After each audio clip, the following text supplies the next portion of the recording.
Hello friends, ఈ రోజు నేను పచ్చి రొయ్యలు ఫ్రై అయితే చేయబోతున్నాను. క్లైమేట్ బయట చల్లగా ఉంది. అలాంటప్పుడు దీని గ్రేవీ వేసుకుని ఇలా కలుపుకుని తింటే చాలా బాగుంటుంది. దీనికోసం ఇలా పెద్ద పచ్చి రొయ్యలు తీసుకున్నాను. వీటిని సాల్ట్ అండ్ వెనిగర్ వాటర్ లో బాగా వాష్ చేసుకోవాలి. అలాగే వీటి మీద బ్లాక్ గా ఉంటుంది కదండి, వాటికి అదైతే మస్ట్ గా తీసుకోవాలి, లేదంటే బ్యాడ్ స్మెల్ అనేది ఉంటుంది. నెక్స్ట్ వీటిని ఒక బౌల్లో వేసుకుని ఉప్పు, కారం, పసుపు వేసుకుని కొంచెం వాటర్ వేసుకుని బాగా కుక్ చేసుకోవాలి.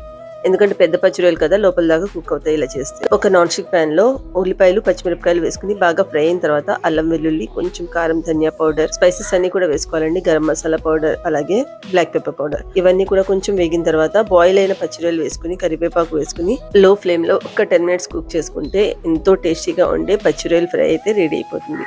చివరిగా కొత్తిమీర వేసుకోవడం మాత్రం మర్చిపోకండి. రుచి అయితే చాలా బాగుంది. చల్లగా క్లైమేట్ ఉన్నప్పుడు దీని గ్రేవీ వేసుకుని కలుపుకుని ఇలా పచ్చి రొయ్యలు నంచుకుని తింటే చాలా రుచిగా ఉంది. తప్పకుండా ట్రై చేయండి. వీడియో నచ్చితే లైక్ చేయండి. నా ఛానల్ షమిలాస్ కిచెన్ ని సబ్స్క్రైబ్ చేసుకోండి.